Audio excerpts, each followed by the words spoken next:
আমাদের এই পৃথিবীর প্রথম মানুষ এবং প্রথম নবী ছিলেন হযরত আদম আলাইহিসসালাম।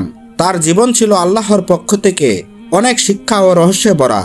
আজ আমরা জানব তার জীবনের শেষ সময়ে কি ঘটেছিল, কিভাবে তিনি শেষ সময় হজ পালন করছিলেন এবং আল্লাহর সঙ্গে তার কি কর্তব্যকতা হয়েছিল।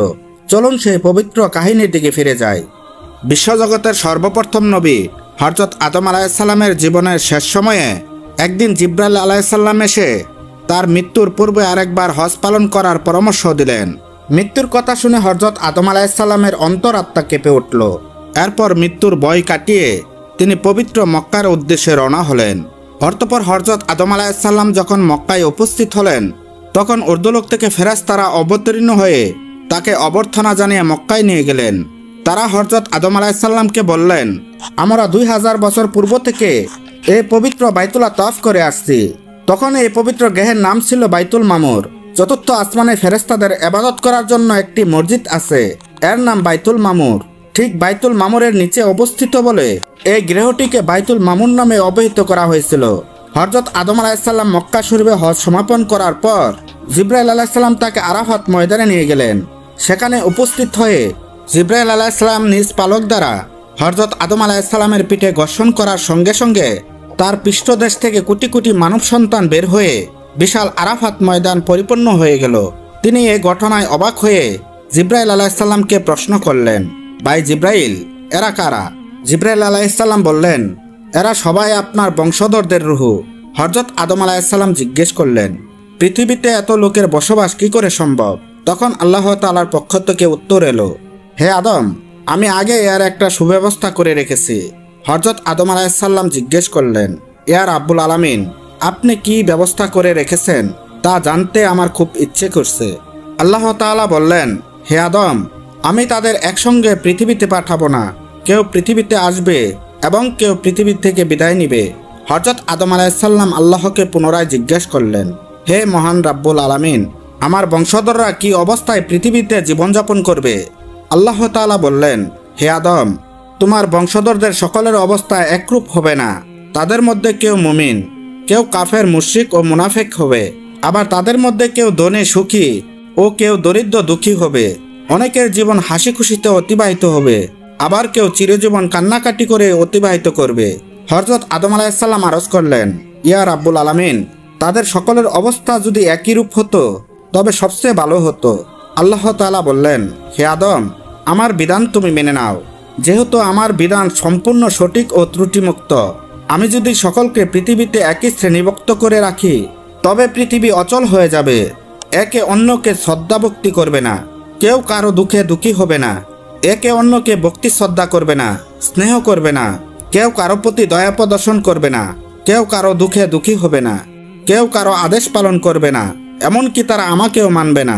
তারা আমার আদেশ পালন করা তো দূরের কথা, আমাকে স্মরণ পর্যন্ত করবে না। সকলেই আমার ক্ষমতার কথা ভুলে যাবে, যেমন ভুলে গেছিল তোমাদের পূর্ববর্তী জিন জাতি। অতঃপর আল্লাহ তাআলা আদেশে সকল মানব সন্তানের আত্মা হযরত আদম আলাইহিসসালামের ডানে বামে সামনে ও পিছনে শ্রেণীবদ্ধভাবে দাঁড়ালো। মুমিনদের রূহ হযরত আদম আলাইহিসসালামের সামনে ডান দিকে দাঁড়ালো। তার সম্মুখের দিকে প্রথম কাতারে নবী ও রাসূলদের রূহ, দ্বিতীয় কাতারে হযরত মুহাম্মদ সাল্লাল্লাহু আলাইহি ওয়াসাল্লামের পবিত্র রূহ এবং তৃতীয় কাতারে সকল আউলিয়ার রূহ অবস্থান করল। মুসলমানদের মধ্যে যারা পাপী হবে তাদের রূহ বাম দিকে এবং পিছন দিকে সকল কাফের ও মুশরিকদের রূহ দাঁড়ালো। তারপর আল্লাহ তাআলা রূহদের জিজ্ঞাসা করলেন, আমি কি তোমাদের প্রতিপালক নয়? সকল রূহ এক বাক্যে উত্তর দিল, বালা, অর্থাৎ হ্যাঁ, আপনি আমাদের একমাত্র প্রতিপালক। তখন আল্লাহ তাআলা বললেন, তোমরা আপন প্রতিপালকের উদ্দেশ্যে সেজদা করো। আদেশপ্রাপ্ত হয়ে সামনে ও ডানে দাঁড়ানো সকল রূহ আল্লাহ তাআলার উদ্দেশ্যে সেজদা করল, কিন্তু বামে ও পিছনে অবস্থানকারী রূহদের কেউ সেজদা করল না। তখন আল্লাহ তাআলা রূহদের উদ্দেশ্য করে বললেন, তোমরা কেন সেজদা করলে না? এবার তোমরা সকলে আরেকবার সেজদা করো। দ্বিতীয়বার আদেশ পেয়ে সামনে অবস্থিত সকল রূহ সেজদা করল, পিছনে দাঁড়ানো কেউ সেজদা করল না। ডানে ও বামে দাঁড়ানো রূহদের মধ্যে কতজন সেজদা করল এবং কতজন সেজদা করল না তা দেখে হযরত আদম আলাইহিসসালাম আল্লাহ তাআলার দরবারে প্রার্থনা জানালেন, হে আমার প্রতিপালক, রূহদের এই সেজদা করা ও না করার মধ্যে কি এমন রহস্য নিহিত আছে এবং তাদের কার পরিণতি কি হবে তা জানতে বড় ইচ্ছে করছে।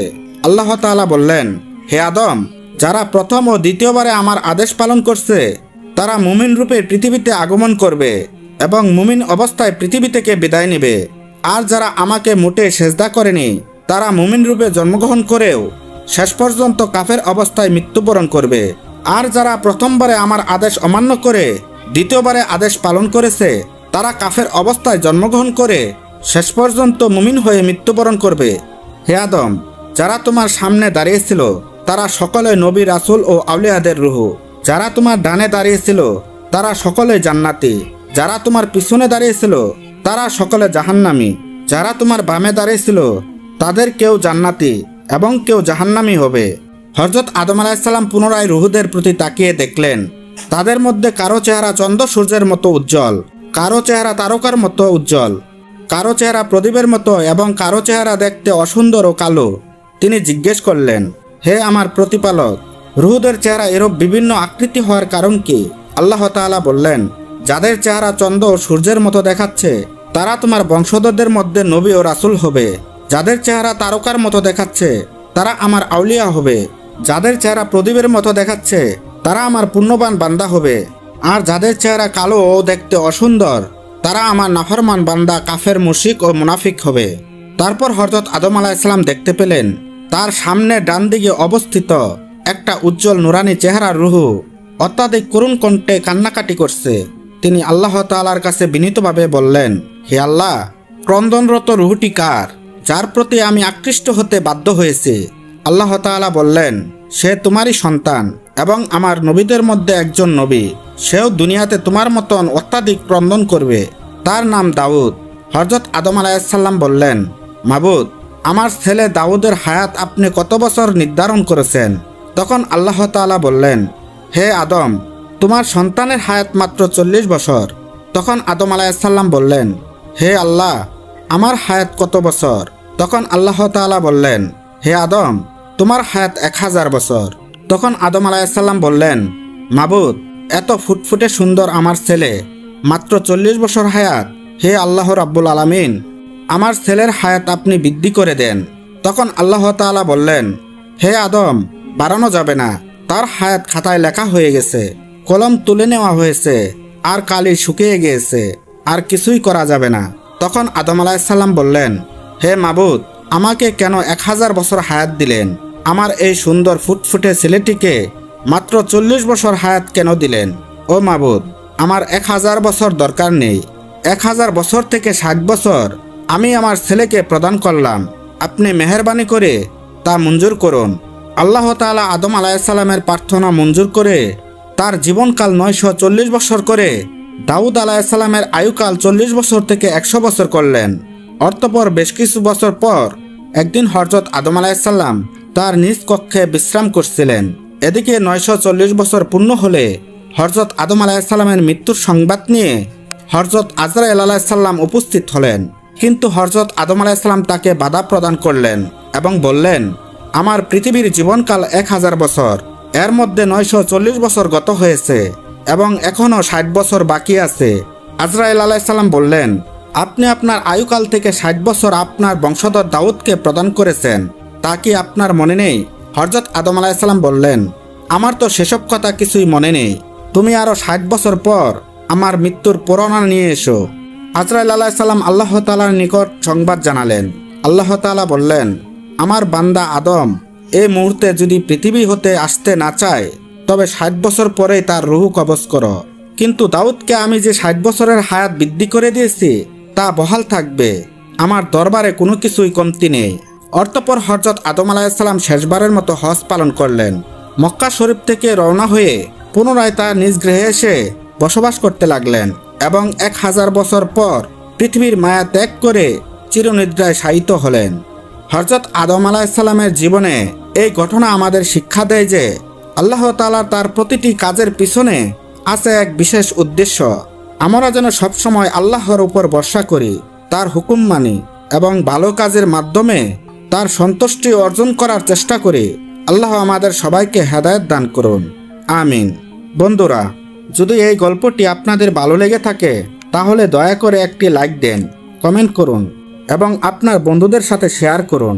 এমন আরও ইসলামিক গল্প পেতে চ্যানেলটি সাবস্ক্রাইব করতে ভুলবেন না।